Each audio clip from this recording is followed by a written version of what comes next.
Kristen, and you're listening to Podcast and Amplify, a podcast for women entrepreneurs who want to amplify their voice and brand through podcasting and grow a wildly successful business. I'm the executive producer and host of 2 shows and an entrepreneur, and I love helping women grow their visibility, mindset, and business to the next level. Each week, I share tips on how to launch and leverage your podcast, and I'm bringing on the very best business leaders to give you advice on how to build your business empire. Let's amplify your voice and business.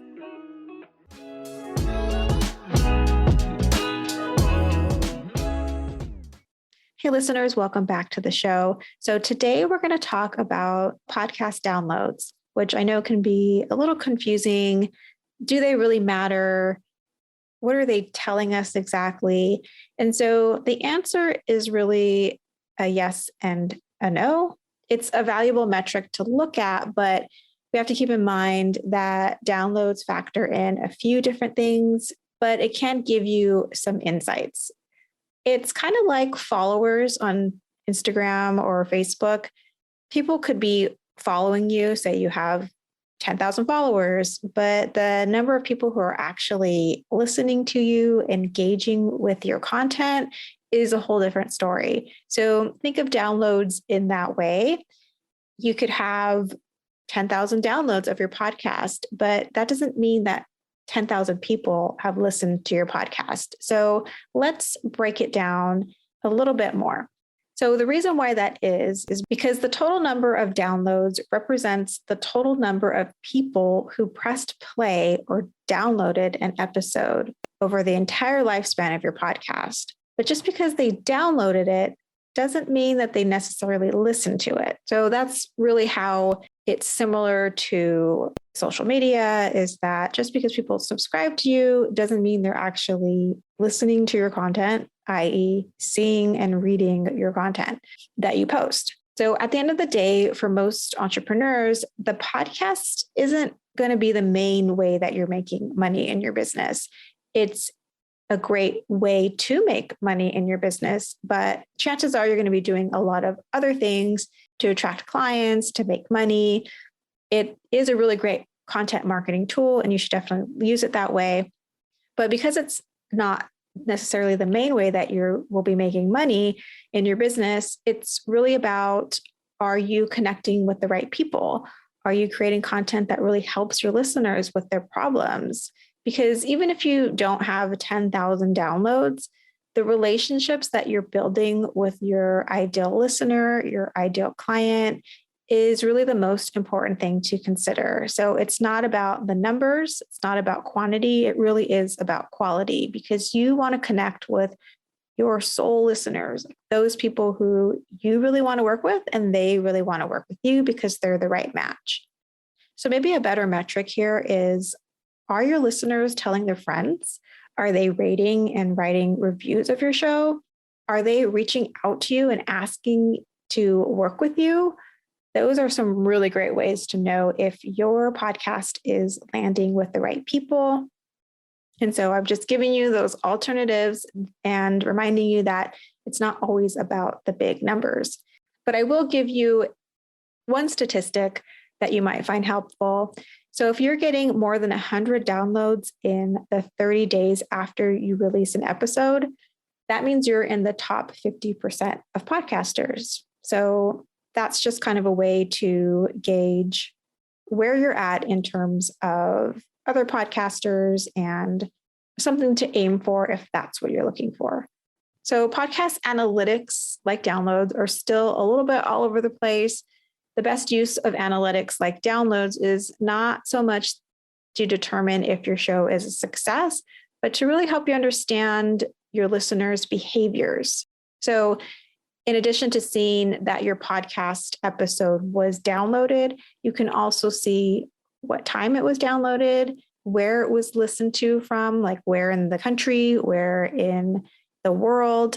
And then you can see what streaming platform they use to listen to your episode. So Apple, Spotify, Google Play. And so typically you'll be able to see how many downloads per episode, which will help you see what listeners are interested in. And that will help you curate your content So one of the helpful things about looking at downloads is seeing which episodes performed well. So you can see how many people downloaded each episode, and that will help you see what listeners are interested in. And that can help guide you to create content that appeals to them because you know which shows have been performing the best. So as far as knowing where people are listening from in the world, that can help you determine what time of day you release your show. So if you're in the US and you are on the West Coast, but you know that a lot of your listeners are on the East Coast or maybe in Europe, then you know it might be better to release an episode at 6 a.m. their time as opposed to 6 a.m. your time. If you have a large international audience, that can help you come up with topics that might be more interesting to that demographic. So let's talk about something that can be a little bit confusing: unique listeners versus total listens. So unique listeners represents the number of individual people who press play on your episode. And total listens actually removes multiple plays by the same person, because I'm sure if you've ever listened to a podcast, there are times when you press play and you listen to it and then you need to stop and go do something else. And then when you come back to it, you press play again. So unique listeners is measuring every time someone presses play on that same episode. Total listens removes multiple plays by the same person. So it gives you a more accurate idea of the number of people who engaged with an episode. So it's not telling you the number of times the play button was pressed, which is unique listeners. Total listens is just telling you the number of times an episode was listened to. Does that make sense? Hopefully that makes sense. So comparing unique listeners to total listeners per episode is useful because it'll help you understand your audience's engagement. Does an episode have 2 times more total listens than unique listeners? That might mean that your audience consumed it more than once or started it and then finished it later. So say you publish an episode that maybe is 40 minutes versus your typical 20-minute episode. You can look at that ratio and see if users changed their listening habits. Maybe they paused it and came back for more during the longer episode than the shorter one where they just listened to it all the way through. So that's a metric that is worth looking at. Now let's dive into downloads, which is what this show is about. But I wanted to give you a little more understanding about some other metrics that are useful. So a download. So the total downloads can't really give you an accurate idea of your total audience numbers, because every time you listen to a podcast, it's automatically downloaded from the host. It's not like streaming. You can't stream a podcast. You have to actually download it. So the download indicates any time that your file is directly downloaded, i.e. the listener hits the download button and gets the whole file, or when someone listens to the episode. So technically the way podcasting works, the file is downloaded when someone listens in a player or an app or other streaming method like Spotify, Apple Podcasts. So then what happens is podcast hosting platforms, they also filter these downloads according to these accepted standards to show your unique downloads, which gives you a more accurate picture of your listening audience. So for example, the podcasting host that I use is Podbean, and they actually use a formula to filter out downloads coming repeatedly from the same IP address from that media file within a certain time frame. That provides a more accurate picture of the number of downloads and listens. Hey friends, we'll get back to the show in just a moment, but I wanted to take just a few seconds to invite you to a free workshop that I created. It's called Launch a Binge-Worthy Podcast, and it's all about helping you to create a heartfelt podcast that reaches your soul listeners and grows your business. If you want access, just go to podcastandamplify.com. It's totally free. Okay, friend, back to the show. So that's just a little breakdown of how downloads work, how they're recorded, how they're not necessarily super accurate. The podcasting community hasn't come up with any kind of standardization, which is like a blessing and a curse. I think it makes podcasting be so free and loose, which is what I love about podcasting. And then it also makes it hard to get a clear picture of the success of your show. But like I said, at the top of the show, downloads are maybe not the best way to measure the success of your show. If your show is about growing your community, making connections, building an audience and a brand, and things like people leaving reviews, people rating your episodes, telling their friends, and actually reaching out to you to get to know you better or to work with you, those are really great metrics for someone who has a podcast with the intention of it helping to grow their brand. The download numbers are really for monetization. They're really for advertising. It's a model from like old school advertising, right? Your show is watched and has this many viewers, say for TV back in the day. And that means that, companies can buy time slots for X amount of dollars because they have X amount of eyeballs on, say, their advertisement. That's really why the download numbers are important, because when people want to have sponsors, maybe get their show bought by a company, these companies are looking at numbers. Just depends on how you approach your podcast and what you hope to get out of it. So a typical formula for sponsors is $25 to $40 times every 1,000 listeners.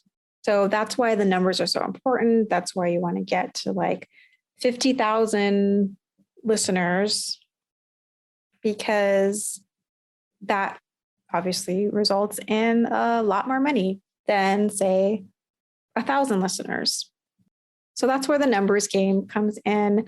I will say that for me, my focus is not so much on the numbers. It is more about building community, growing my brand, making those connections, having some great conversations, and providing value to my listeners through these amazing conversations with just super talented, interesting, knowledgeable people. And as most of you might know, if you've been here for a while listening to the show, I do have 2 podcasts. And it's interesting because this Podcast and Amplify, I actively am promoting it. It's part of my business strategy. I've intentionally chosen podcasting to be my number one content marketing tool, and to repackage this content across all of my other platforms. That's my strategy, because I love podcasting and that's where I want to put my energy. I want to put it into something that really lights me up. And the downloads are growing steadily every month. And what's interesting is that I took a break between January and February, and just by promoting my interviews behind the scenes, who I was talking to that day, even though the season 2 isn't out yet, it has grown the listenership of the podcast. I think part of it is because people are discovering it as I'm promoting the new season. They're like, oh, there's this whole other season that I didn't know about, and I'm going to go back and listen to it and get caught up for the second season. So I'm actively promoting the podcast in general, and I've seen an increase in downloads without actually putting out episodes for 2 months, which is very interesting. And the other thing I'll say about downloads is I have another podcast, my very first podcast I started. It's Explore in You. It's my travel podcast. It's like hour-long format with travelers, all different topics and people and ways to travel. And I haven't touched that podcast in about 6 months. And I'm getting ready to put out more episodes in the spring in April. After I get back from my trip, I'm going on my first international trip in 2 years. And so I think that's just a really great way to bring it back, start with sharing my experience around my first travel experience in 2 years and launch a few episodes. I really consider it my hobby podcast, the podcast that I do because I love it and I don't have the intention of monetizing it. It's just a labor of love, but I haven't promoted that podcast in 6 months since I posted the last episode, and it has grown and it continues to get downloads every day. So I think in the last 6 months, it got about 500 downloads, which is kind of crazy to me because I haven't been promoting it. People have just been finding it. And so I say this to remind you all that, first of all, podcasts can work for you even when you're not actively promoting them or putting them out there. It's something that people can find and discover, which is the fun part. And the downloads aren't necessarily indicative of how many people are listening, whether or not your show is a quote unquote success. It's just really a number. So I hope this episode demystifies downloads a little bit, helps you to see that downloads aren't the full story. They are not indicative of whether or not a podcast is successful. And you can choose to really lean into those numbers or just kind of take them with a grain of salt. So choice is up to you. It depends on how you want to approach podcasting. And I hope that this episode has given you just some more insight to be able to better make that decision. So that's all I got for you today.